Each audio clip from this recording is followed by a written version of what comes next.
Happy heresies and welcome to the desert of the real. I hope you're writing your own gospel and living your own myth. My name is Miguel Connor, and I am your Pompatus of Gnosis, your madman across the waters of creation. And it is great to be here, back from Astronosis Conference, a huge success, as you will hear. But it is good to be back here on the show and spreading that dangerous gnosis. And very excited today to have Richard Metzger. Let me quickly read his little Wikipedia introduction for you guys. Where do I have that, baby? I have it right here. Richard Metzger is a prominent figure in the realm of counterculture, the occult, and esoteric studies. He is best known for his work as the co-creator and editor-in-chief of the blog Dangerous Mind, which focuses on outsider arts and has garnered millions of readers and a substantial social media following. Metzger has an extensive career in multimedia content creation and marketing, having worked in various capacities such as producing television, live events, documentary films, and more. He is also professor of digital media at the University of Cincinnati. Richard, thank you for coming on, and let me know if I missed anything. Obviously, we'll talk about your project today, but anything else? Well, something that's weird is that is the first time that I haven't, you just read the Wikipedia entry. I've actually haven't read it in years. So it was really interesting. It wasn't. I actually, this was something I wrote, actually. Sorry. Oh, I see. Okay. Yeah, I couldn't find it.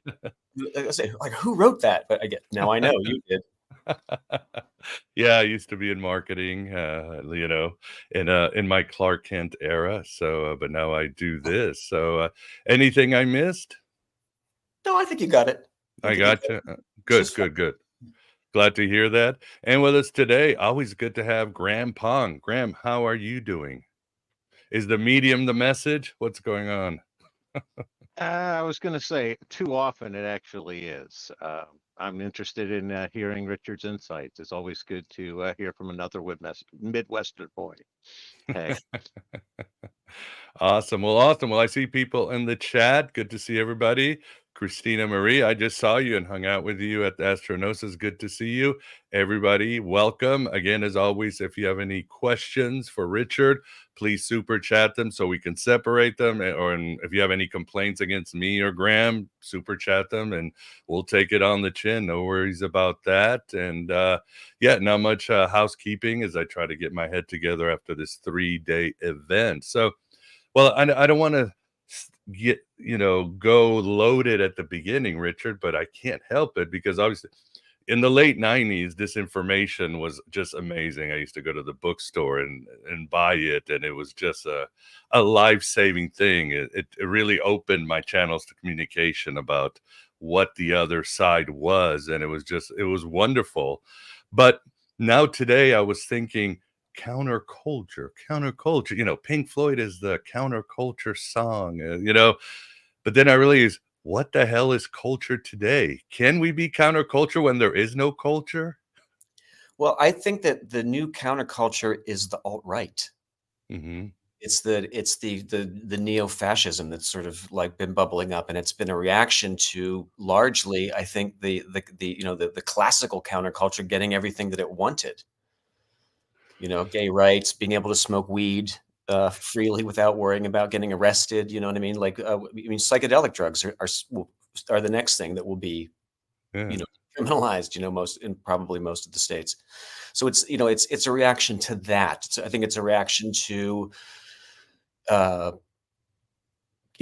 gay rights and visibly transgender people. I mean, there's just a certain kind of human being that sort of recoils from change, no matter where it comes from. And I think we're seeing that, and I think, the weird thing is I think it's kind of almost an unconscious thing where, like, we are a group mind and there's one team that wants change and wants innovation and wants utopia, and there's another team that is afraid of what is beyond this and it threatens them. And so it's I think you could largely draw a line and say that half the human race is on this side and maybe half is on the other side of that.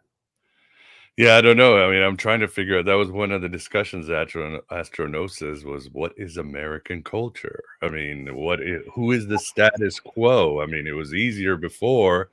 We knew in the 80s and the 90s and so forth, we didn't want to be yuppies. We knew that Dick Cheney and George W. was the culture. We knew the giant corporations polluting the rivers.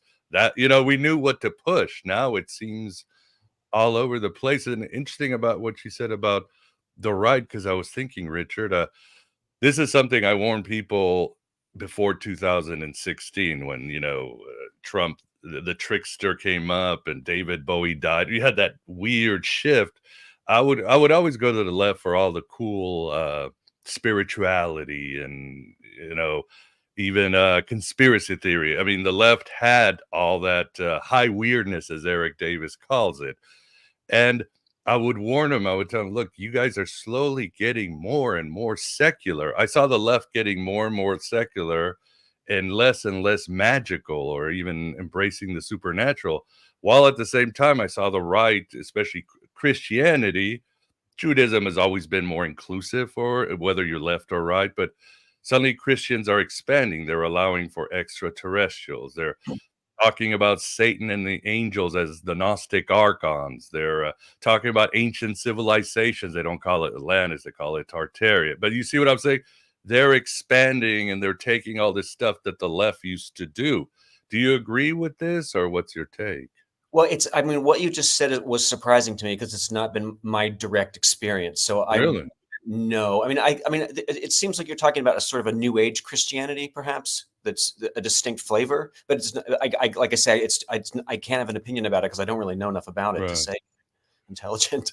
Do you think the left has become more secular and that's damaged, at least from a metaphysical occult standpoint?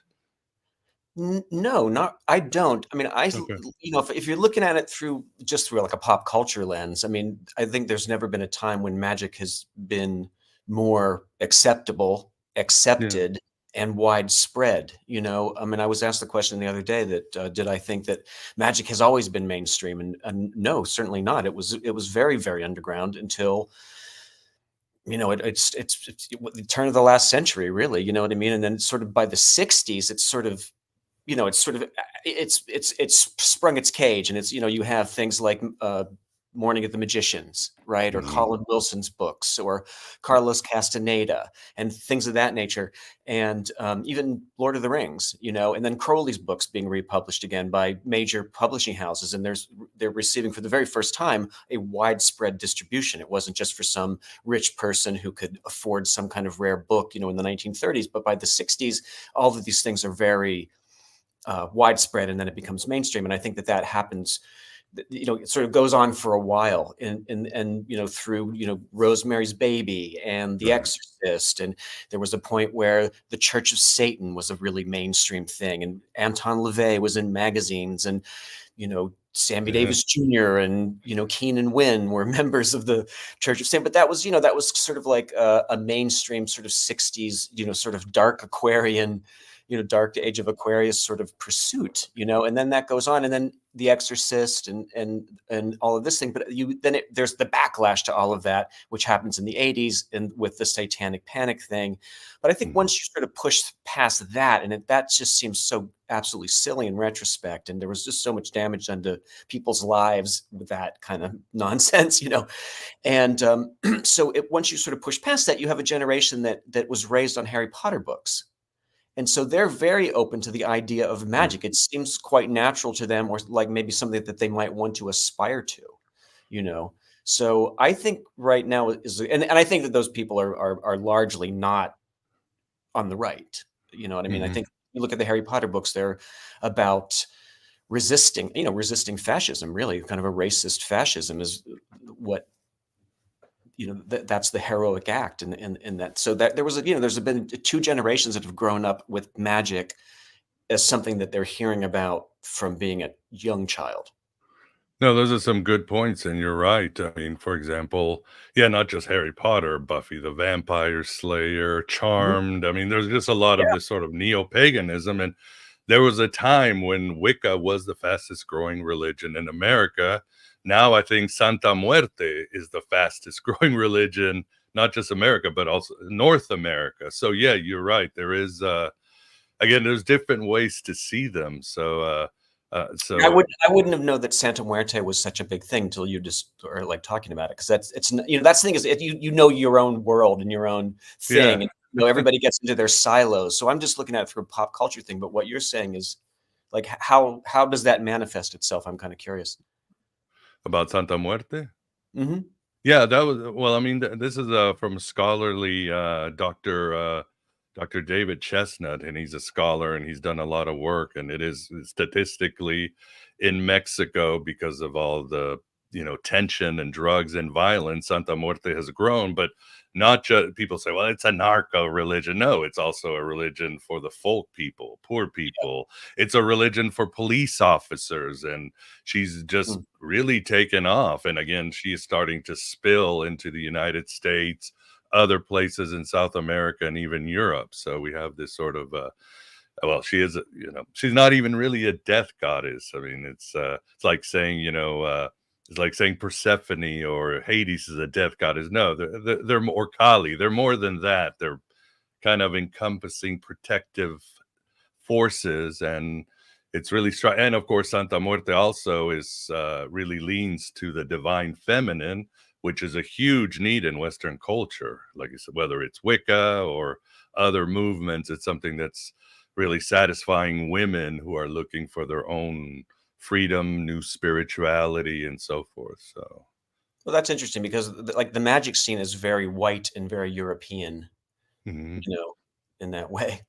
Yeah, So, well, then it's always interesting, yeah, because it's, again, what is magic? People worship Santa Muerte, do the rituals, the candles. It's kind of Catholic, but is it magic or is it religion? Well, what's this old saying? We practice religion, you practice magic. It's, I mean, the mm, Catholic Church is one of the greatest magic using places in the world. It's an alchemical magic ritual, the mass. Even Jung said this is this is going back thousands of years, and it's the one place people can have a really deep inner experience. So yeah, mm. what is magic, Richard?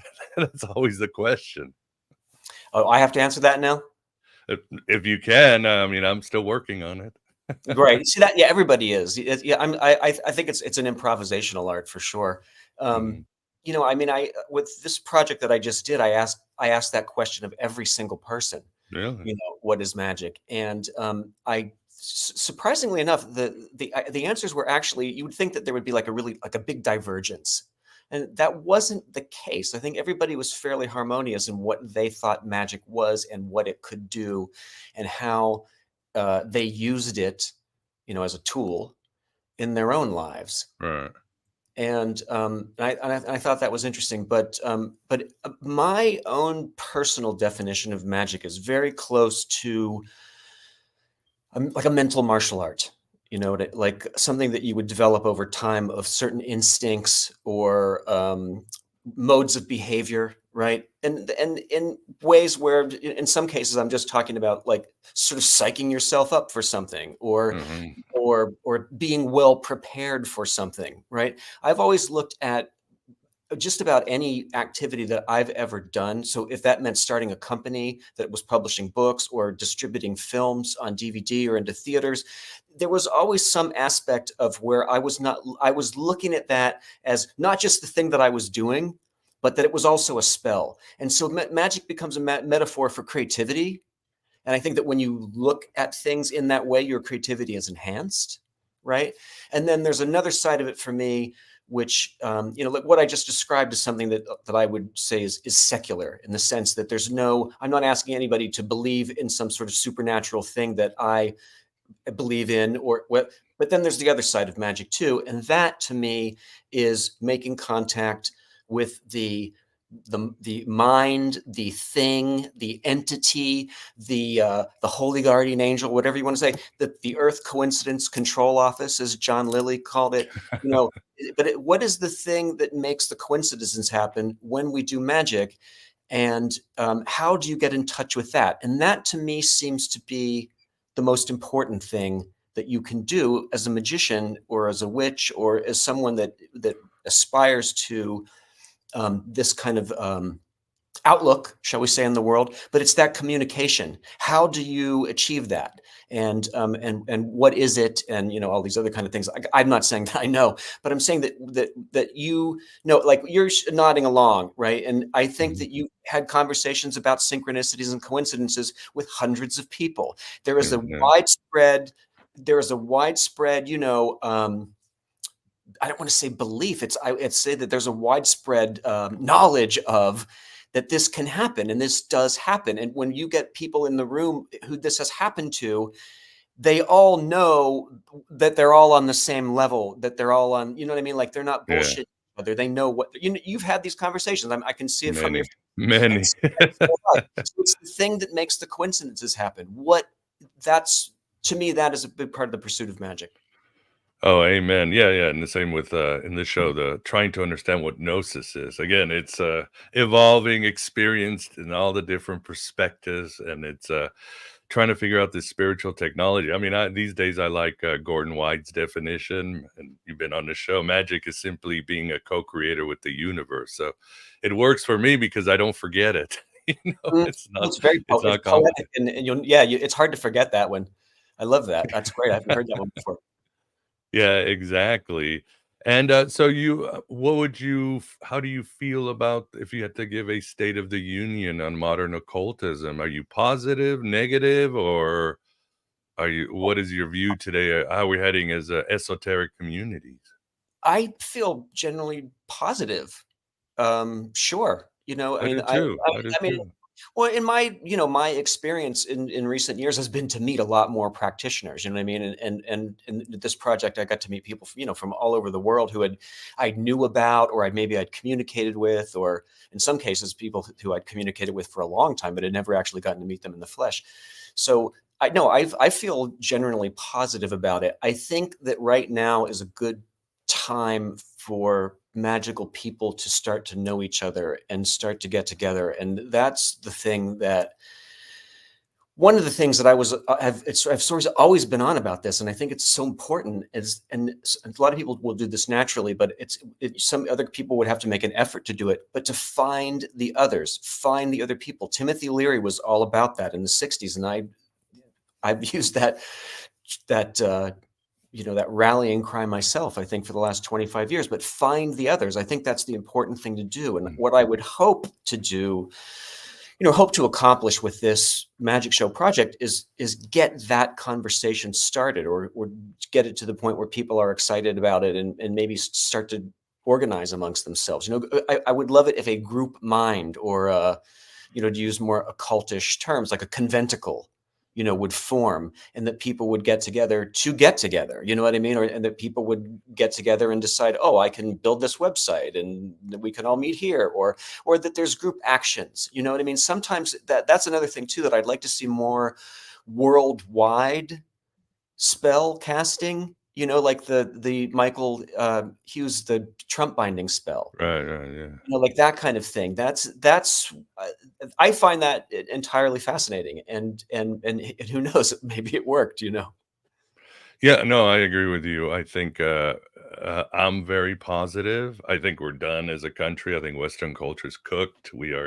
I tell people this is the age of Hermes. We're transitioning to a new world. Telemites are like, well, the Aeon Horus. I'm like, hey, Horus ain't anywhere. This is Hermes. You can see Hermes all around. And because we are changing, our culture is changing. And whether you embrace the chaos or, like you say, want to stick to the old ways, that's your choice. But I personally am very positive about how things are. And I think there's a lot of cool stuff going on today. Graham, do you have a question or a comment on anything we've been talking about? Oh, I have several thoughts. I was going to say, it sounds like Richard is calling for a gathering of the magical tribes there. And I wanted to throw in my thoughts, my definition of magic, which is indirect causation. Makes it complementary to science, which is direct causation. That's sort of my way of sorting it. I like that. Yeah, it works for me. Again, it's about language. And I think too, Richard, I mean, when you look at the great ones, whether it's Crowley or Carl Jung or Gurdjieff or anyone, I think what they do is they bring a new language into thing, as the philosopher Owen Barfield said, who was a colleague of Tolkien, and language changes reality. When we started to speak to one another, how we viewed the world completely changed. We have no idea what it looked like. And he also said, we think of our ancestors or thousands of years that there was just like ugh circle or ugh, but they actually had a more complex language than we did, higher vocabulary, and they were more embedded into nature. So I think, would you agree that a new language is important too, if we're going to sort of come out of, and magic always works to find a new type of language which expands our consciousness? Well, that is interesting. I saw that in action, actually, Mm, because I interviewed 50 people, and so many of these people were so eloquent in the way that they explain magic. You know, I've been asked often, like, what was the thing that you learned? What was the new trick that you got to put into your quiver? You know, right. what is that thing?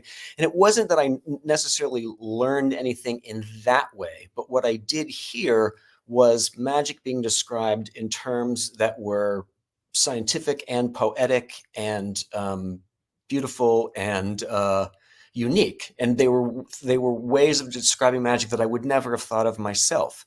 And so, for people to see on screen, people of high intelligence consecutively saying these things, it starts to change, maybe open their mind or change their mind to it. So I mean, Yeah.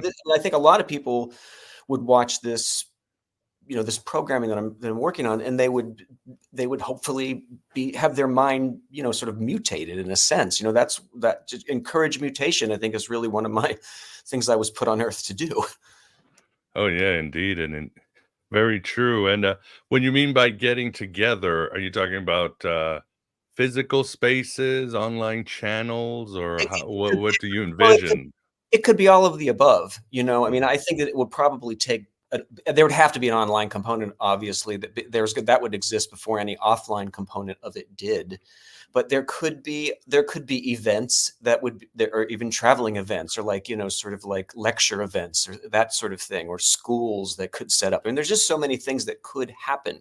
It's like I say, it's not for me to come up with it. It's for the group mind. You know what I mean? If of if course. if if if I can do something that would make somebody say, "Oh, I'm going to get off my ass and do something too," then I've done something. I've put something positive forward for the magical community, and I think that if I can do something like that, then I should do something like that, because you know it, it's where we live in the time where it's important to step up. Oh yeah, for sure, for sure. Yeah, and I agree. Again, as I mentioned, we just had our Astronosis conference at the Theosophical Society in Wheaton, and it was a blast. Mitch Horowitz was there, our mutual friend Maja Daou was there, Richard Smoley, and it was Mm, awesome to get everybody together. And what was even better, Richard, is we had panels. I said, the topic is Sophia, simulated reality. I don't care what you talk about.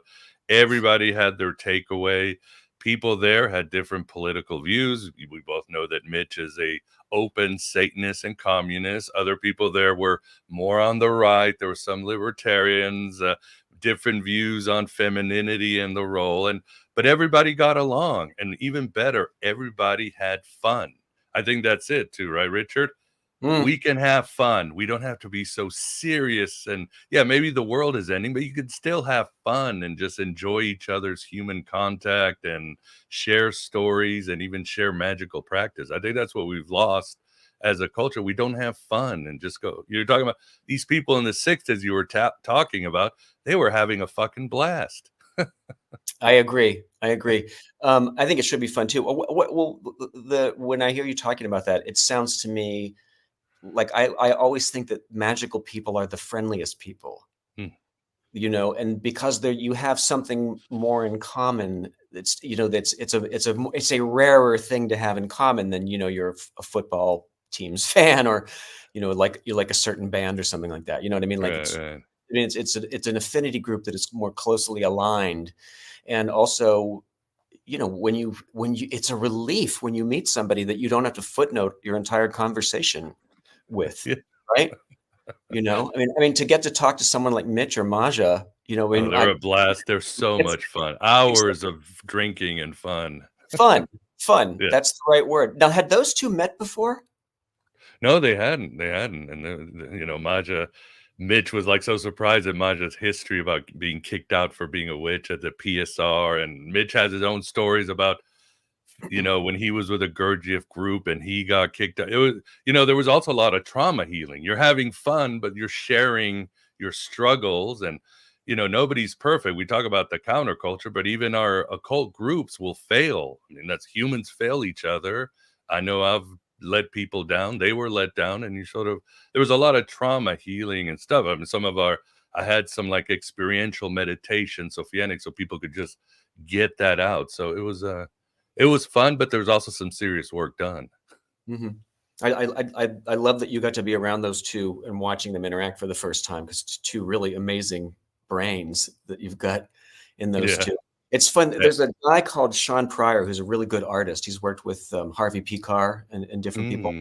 And Sean made an original piece of art for Magick Show for the Kickstarter. I'll have to show it to you after this, but it's brilliant. And it's got like a torch. There's a woman inside of a torch with her arms extended. And then around that are Mitch, Maja, Grant Morrison, myself, Bree Luna, Jay Percy, and Douglas Rushkoff. So we're sort of, it's like a super friends type of thing. But they were, like I say, the two of them, I guess, met on his canvas before they met. It's very fun. You'll like it. It's very, like I say, super friends. Oh, I would love to see it. Yeah. And it's something like that. God, I would like to see Grant Morrison and Mitch hang out. I would like to interact with Grant Morrison. He's one of my magical heroes, of course. Because that's the other thing I was asking, physical thing, because we wonder when things went wrong, like how do we get here? Obviously the gods have their own destinies. Zeus decides an empire can live for so long, but in 2008, when they did all this research on race relations and women relations, they were really good, Richard. We Gen X were finally getting our dream come true, right? The content of your character, we're going to take care of the environment, men and women have a role. Things were good. But guess what happened? Well, two things happened. Social media happened. Once social media took over, all these relationships fell apart because, as we know, for the algorithm, for these companies to survive, there has to be division. You have to have your dopamine. You have to be with your group, but you also got to be in front of your enemies. And, if people started getting along and building bridges and all that, these social media companies would fall apart because they thrive on this conflict. And obviously the other thing too was the housing crash. The housing crash wiped out the future and the hope and a whole generation of people, not just white, black, in the Midwest, in the South. I mean, it took so much, and it took hope away from people. People forget when Trump rose, it wasn't because of what he was saying, it's because he was speaking to the working man. And the two parties, I feel, have slowly left the working class, the lower class. So I think these two things have caused to get us where we are. So that's why I keep saying I love social media. I love the fact you and I can talk, but get physical, get in a room with your friends and these people that you admire and just work on things. What do you think? Well, I think that kind of social division that's been caused by social media is something that the Russians have amplified. And I think that's been a big part of it. The QAnon phenomenon is something that was not. It did start organically because it was those Paul Watkins and his father, and those two, and they were already running like an 8chan board and this kind of stuff. So it was where they were coming from.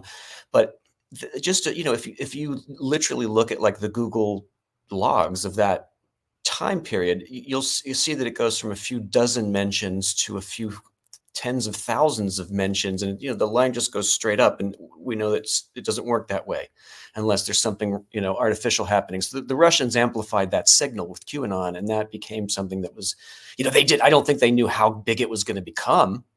I think who would have had any idea that would become sort of this weird I'm sort of sure Mark Zuckerberg's happy because as long as this happened, his stock goes up.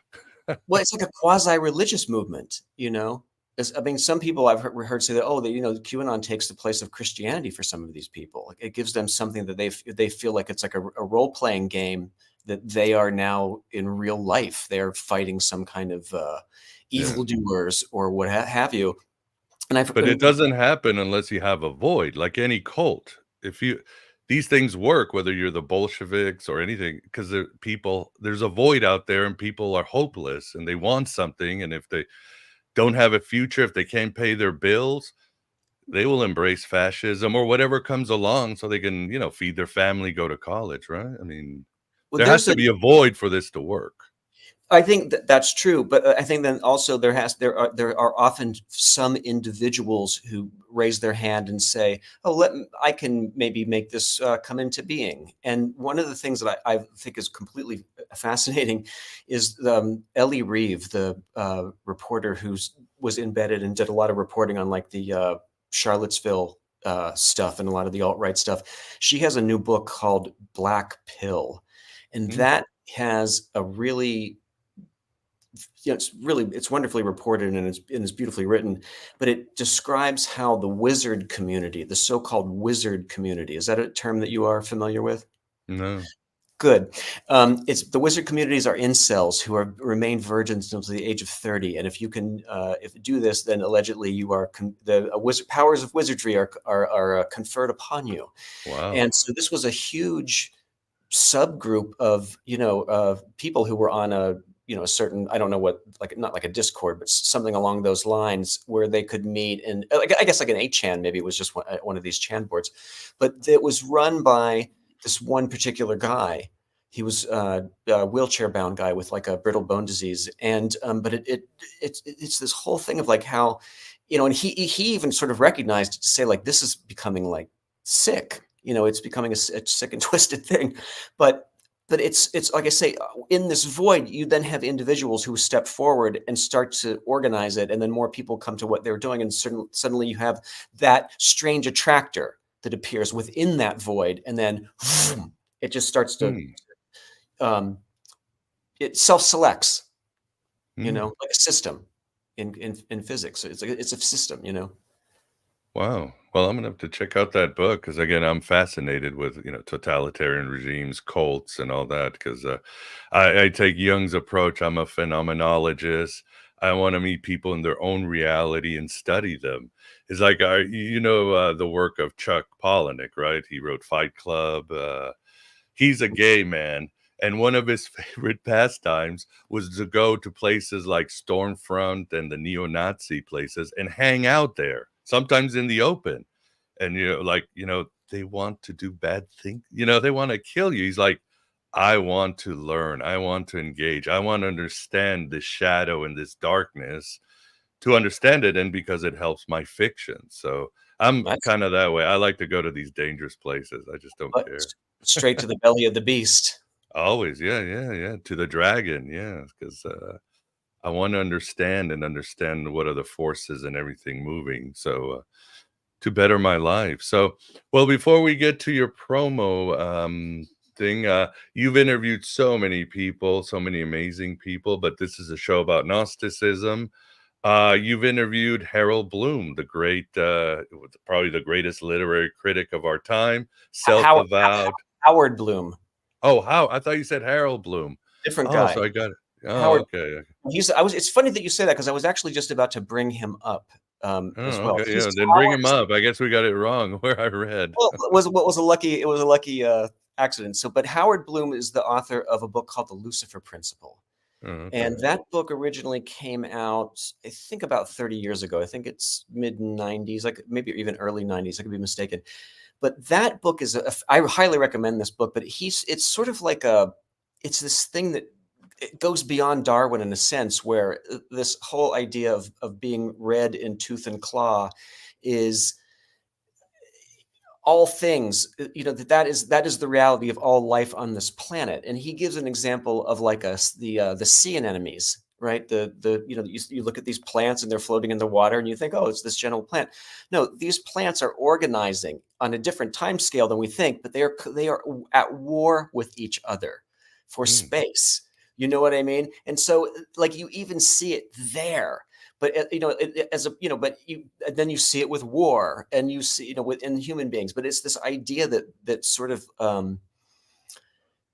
destruction and violence are basically built into us to the extent where it's how innovation happens in a strange way. It's a very sort of shall we say, a high altitude metaphor for how things are going, and or the way things that could be. It's like I say, it's an amazing metaphor to have in your arsenal to when you look at the world. It's the Lucifer principle by Howard Bloom.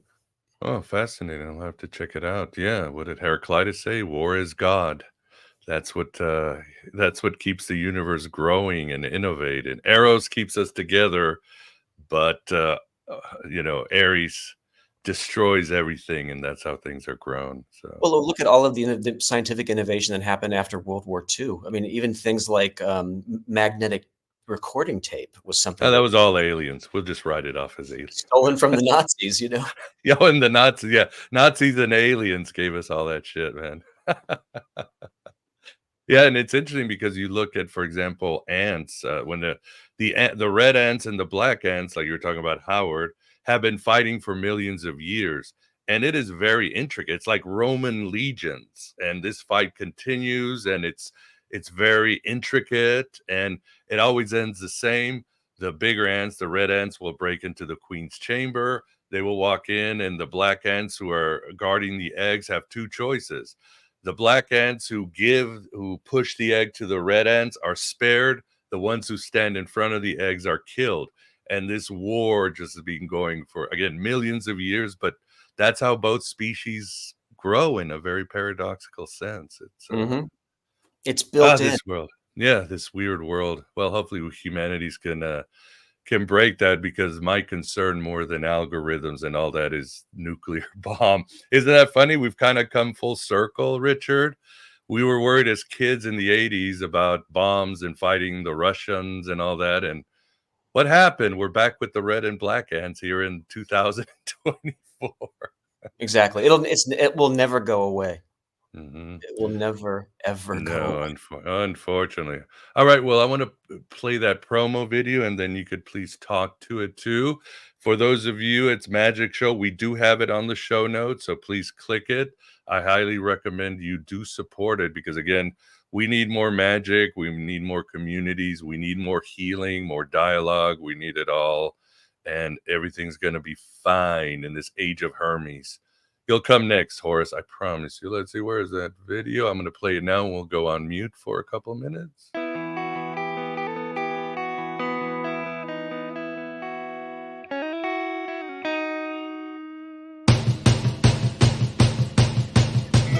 Magic is like a little peekaboo. It's a science, but it's also an art.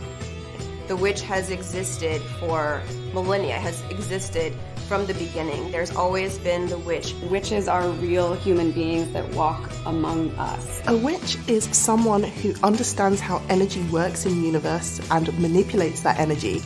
I consider myself a fucking magician.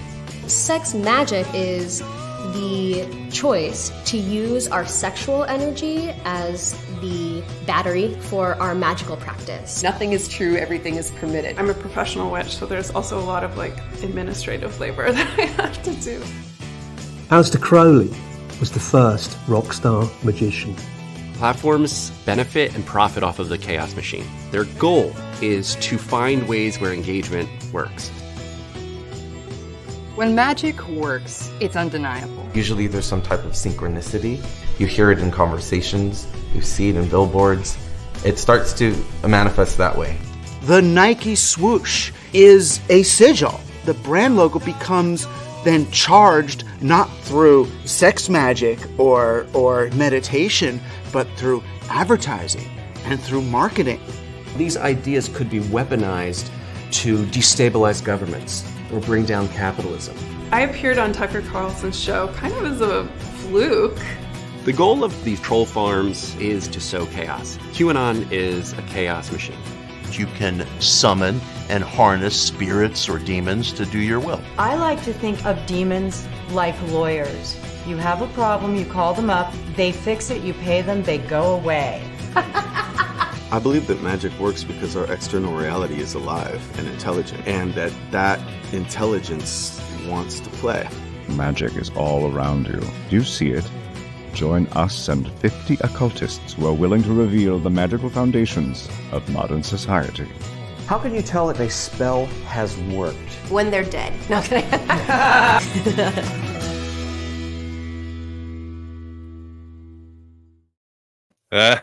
When they're dead. Cool. Yes, I recognize Maja, Mitch. I saw Rodney Orpheus, who I interviewed. Well, tell us more. Tell us more, Richard.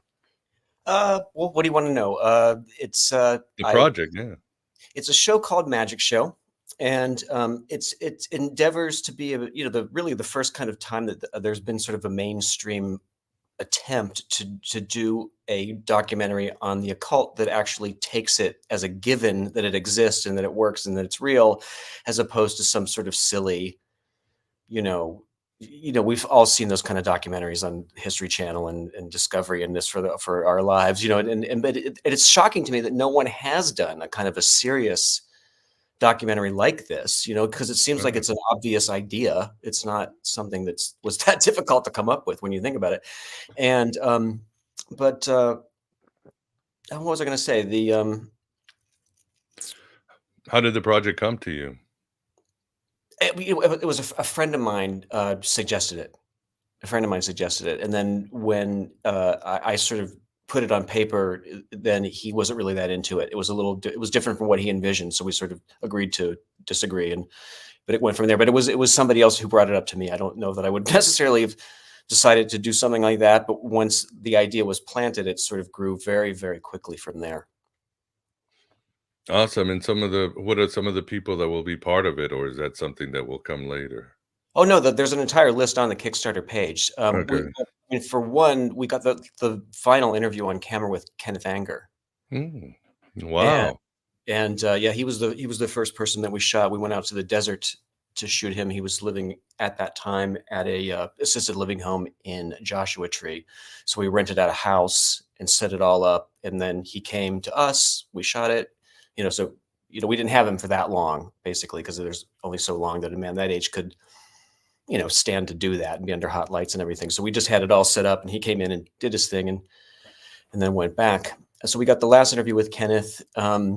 Mitch Horowitz, as we have been discussing, is in it. He plays a very big role in it. Mitch is so good on camera that, it's like I always say, it's when you interview somebody, you just want to get a few minutes of good stuff that you can use. And somebody like Mitch gives you like an hour and a half of solid gold. He's such a ham, yeah.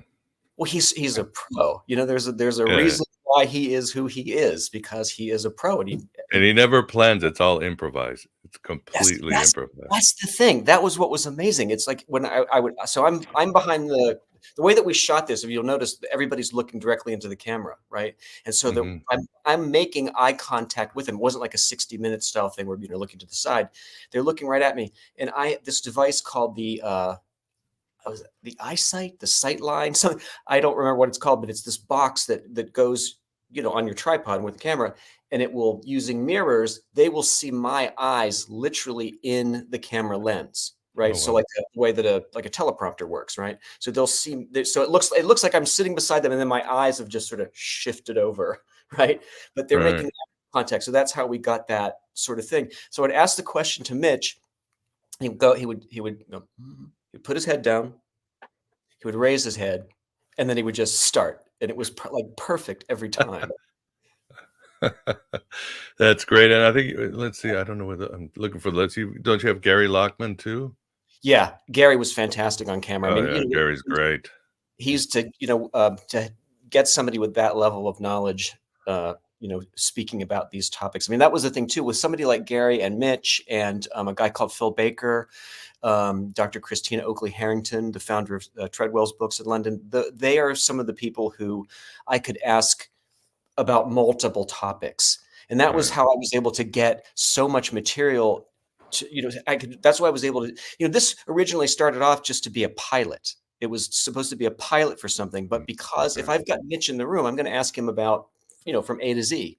If why not? I mean, and so it was that way. But somebody like Phil Baker, for instance, has written books on Crowley, on William Burroughs, and on Austin Spare. So he, there's a very good value in somebody like that, obviously, when those are three people that you're, doing documentary work on, so like I say, there were certain people who, and Gary's certainly one of them, Gary Lackman's certainly one of them, that brought a lot to the table, and they kind of anchor it in a way, with their expertise and eloquence. Oh, I can't wait. So when the Kickstarter ends, when will we see this project come alive? But where would it come? It ends in 7 days, and it's just a matter of post-production. It's like and you think about like it's an hour plus of television times 4, and it kind of needs about $35,000 to finish it if you want it to look like a TV show as opposed to something that's amateur. And and I think that it needs that. That's how you get to the mainstream. You know what I mean? Like it has to be slick. And so what I'm doing this Kickstarter for is for finishing funds. We shot it, but we haven't been able to finish it. Well, awesome. Well, yeah, definitely look forward to it. Yeah, sex magic.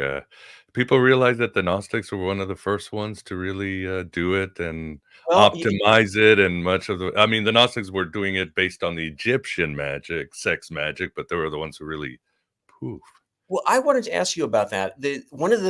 I went down a rabbit hole one day that I was basically researching the sex magic section of this show, and I went down a Wikipedia rabbit hole that led me to the Borborites. Yeah, the Borborites, Alexandria. And that to me is a really interesting phenomenon. And, it would be difficult to draw a straight line from the Borborites practices to, Crowley's OTO, but because I don't think there's an unbroken line there, but isn't it fascinating to think that there is, how shall I say this politely? There's a spermo-Gnostic element to both groups that's undeniable, but the idea that there was some kind of magical efficiency or efficacy, with consuming sex fluids, Yes, indeed. So there was but the Borborites were sort of they were very innovative for their time, but they were. and the Borborites, this whole idea that they were sort of burning off all of the earthly sins on this plane so that they could get to heaven and be pure. They've done all the Well, bad it's different. No, I think the Carpocratians were the one who thought, I don't know, sin by redemption. They read the Bible, and Jesus says, "You will not leave this place until you've paid the final farthing." So they believe you had to burn off your karma. You had to experience everything. And then boom, once you got tired, you were out of here. Kind of sin through redemption is kind of redemption through sin. The Borborites were more about the sex magic, because there's this myth where Sophia takes this form called the Prunikos, the lewd one, and the Manichaeans later believed this in the medieval times. So it didn't go, and she would come down, the goddess, and she would get the archons who control the world, Agent Smith, and they would get so aroused that they would just release their sperm, which contained the divine essence that they had stolen from Sophia, and it would go to heaven. So the Borborites would replicate this ritual and this myth, and there were many reasons. Again, in ancient times, you replicated the myth in these mystery religions, so you would become the god. They were trying to be antinomian, and there was also positive. They wanted to show that even something, in those times, sperm and menses and all that, you could elevate it to something holy and beautiful that would make the world better. So those were the reasons the Borborites did it. And for hundreds of years, scholars thought, well, this is just, the church creating polemics against the Gnostics. But April DeConnick at Rice University, Tobias Churton, others have done the research and have said they would give it a 90% chance it's true, except for the killing of fetuses, because the Romans were many things, Richard, but killing children was something they wouldn't allow. And if the Gnostics were doing this in Alexandria, they would have been arrested and they would have been tried. And the church knew they were doing it, and the church couldn't even turn them into the Roman authorities. So I think the murdering of fetuses is but the rest, sperm, period blood, all that is probably true. So any other questions? Well, that's a lot to take in. Sorry, you got me started on the Gnostics. I had to. But going back to the Borborites, their practices. I mean, there's the Greater Mysteries of Mary. There's some apocryphal book that is, where I'm going with this. Oh, I know that book. And so okay, the idea is that in this fragment that survives in what's the name of the writer who was that wrote about heresies? Yeah, it's either Hippolytus or Epiphanius. It's one of the two who quoted. Yeah, You're right. Right. So that's where whatever fragment this survives, but he's quoting that that Jesus and Mary Magdalene walked up a hill, and that Jesus produces a woman from his rib, as one does, and then fornicates with her, and then eats his own ejaculate, and Mary faints, and and I'm not making this up. This is as you're and then she wakes up, and he says, "Oh, ye of so little faith, we must do this so that we shall live." And so that is part of where they got that, which I think is a really shocking thing. And when people would hear something like this and think like, oh come on, what's this? They would think that, wow, that's so offensive and that's so blasphemous, to say, oh, well, but this is a matter of historical record. It's not something that I'm making up and just to offend people. But but it's, like I say, it's sort of fascinating to think that sex magic has an inspiration in Jesus, perhaps. Yeah, no, it's much more widespread than that. Yeah. And that's the other thing too, is that the this Secret information, Gospel of Mark, a lot more. Yeah. Right. And it wasn't, these things weren't even translated into English until like the late 60s. And so it's scholarship. There's so few scholars who have caught up to this, and so it's not widely known even amongst religious scholars. There's a very tiny subset of people who have ever heard of the Borborites, and how many true experts are there in the whole world on that topic, or who've literally sat down and read the Dead Sea Scrolls and and stuff like that. There's a tiny subset of people who can read Coptic, for that matter. You know what I mean? Like all of these things, it's a rarefied piece of information. But if you think about it, that's a really important thing for people to know, just as a matter of their own religious history. And it's also, you see this place where magic and religion meet in a very unexpected place, with the consumption of sexual fluids. Who to thunk it, but there it is. And it's controversial for us, but it wasn't for them. The Gnostics were just taking the Egyptian mysteries and just evolving them with Alexandria in those days. The Gnostics were part of the whole.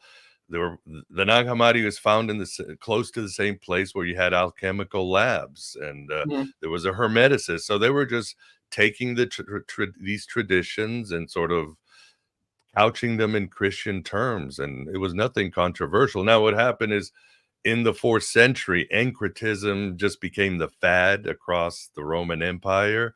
So the Gnostics started changing, like in the Pistis Sophia. I'm not sure if you're familiar with that text.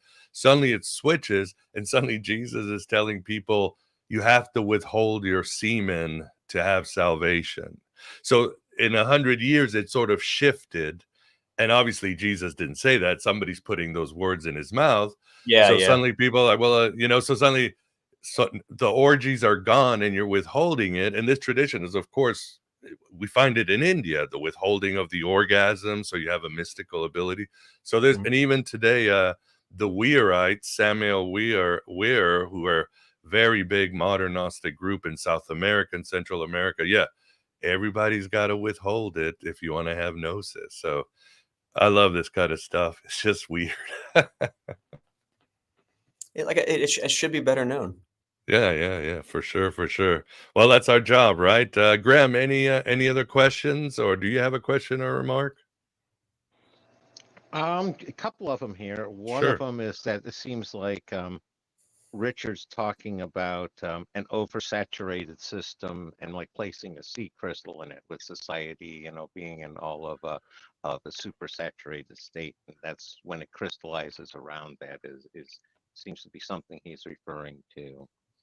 Another thought is, from my standpoint, you got people dividing into three groups these days. You got the king of the world group, where they're trying to, that's the billionaires, who's going to have the most toys when the world collapses. The party until the world ends, and then you have a group that's trying to build for what may take over after the tower collapses. And I tend to side much more in the last group. And the last thing is, I'm very fascinated to know the more ancient sex magic in Egypt using the blue lotus, because a lot of that had, I don't know of much tradition using the blue lotus during more of the Hellenistic and later period. That seems to be from the previous millennia. Tag on all of that. All right. Anything you want to speak to that, Richard? I don't know enough about it. I never heard of the Blue Lotus, actually, to tell you the truth. So I'll look it up after this show. Yeah. Well, there's so much, especially when you go down into the Egyptian mythos and all that good stuff. I guess I had a few last questions for you, Richard. And this will your project, the Magick Show, will that be in? What would it be available in? Is this something? Where can I find it, or where can listeners find it? Well, they can. The Kickstarter, which is live for another 7 days from the time that we're taping this, is at magickshow.net, and it's magic with a K, so it's MAGICK, magickshow.net, and that will get them right to the Kickstarter. Okay, and it will be available to stream through there when it's out. Something I don't know. It could be, but I don't know how it is going to be distributed, and I haven't even given that any real thought, because the idea of doing it as a Kickstarter had not even occurred to me until late May, when my friend Thomas, who suggested it, he's an book publisher, and he's done 70 successful Kickstarters. We were talking on the phone about something, and I mentioned that I had all of this footage that I'd shot, but I wasn't able to finish it. And he said, well, why don't you do it on Kickstarter? So that's sort of how that happened. But from that day forward to this day now, where you and I are talking, it's been a mad sprint to get all that to happen. Yeah. So I haven't given a thought to what happens beyond that, beyond running past the goal, hopefully by some measure, if we can. But I don't know what happens next. I haven't even had the mental space to be able to address it. So I'd like for as many people to be able to see it as possible. Yeah, for sure. Yeah, check it out. It's definitely a worthwhile project, and again, we need that. We need that more than ever. Of course, I'd like to mention to you, Richard, as we end, that I have a book coming out in April for Inner Traditions. It's called The Occult Elvis. And my thesis is that Elvis is the greatest magician in Western culture. Crowley, Dee, all those guys are nothing. He's the greatest magician. And of course, I have none of it is sensationalistic. I get this from Priscilla, Memphis Mafia, and all that. And he was a theosophist. He was a devotee of Dayamata, who was Yogananda's second. He was connected to Manly P. Hall. He was doing magic including sex magic rituals. I found out hermetic sex magic ritual. He had telekinetic powers. He had astral travel, and he's the man. And I have 80,000 words, and I convinced Mitch. I sent an early draft to Mitch and Maja, and they're like, "Yep, yeah, you did it. We agree." Well, I like your thesis. It's a good one. Yeah. So maybe we can talk about it. I'd love to. Do you know that Paul Lawfully did a series of paintings about Elvis's horoscope? Really? No, I'd love to see this. Yeah, I don't remember. It was some museum, and maybe it was a museum in Memphis or Nashville that they put the money up for him to do it. But there's these big, huge canvases that Paul Lawfully did about Elvis. Oh wow, I gotta see this. about sort of occult significance in Elvis's life. I'm sure they're online, but Yeah, I gotta check this out. What's his name? Paul Laffoley, Paul Laffoley. Okay. Lafffoley. He's Okay. a friend of mine. He died about 8 years ago, but just Sorry to hear. brilliant painter, a great genius. But once you see his work and you know this is the Elvis, you're gonna be like, holy shit. So it's I gotta see this. pretty wild. It's wilder too that he painted all of these Elvis horoscope paintings. So Wow, yeah, because Maja did his chart, his natal chart. So that's going to be in the book too. So we got it all covered. Because one of my arguments is, what is American culture? And I keep saying, well, just look at Elvis, the good, the bad, the magic, his alternative spirituality, his hedonism, everything. And you've got that. That's America. And and then now I'm writing a kind of the same as spiritual biography on David Bowie, and of course that's the great lesson because we both know Bowie went deep into fascism and Hitler for a while he was coked up, and he was able to, you know what I mean? There was he went into the underworld and then he came out with the Berlin trilogy. Well, he was saving his own piss in bottles because he was afraid that there were some witches who were going to use his DNA to create the Antichrist. Yeah. He was all that. He got into a magical battle with Jimmy Page, but he was obsessed with Hitler. He went to East Germany and went to Hitler's bunk and told the press, "Don't say anything." I mean, he had Goebbels. He bought Goebbels' desk, and he's like, "Well, it's just for a documentary, you know."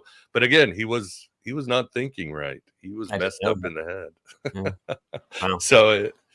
Wow. But anyway, yeah, it's great that we all meet here. I will have Magick Show on the show notes. So people, glad to see you here.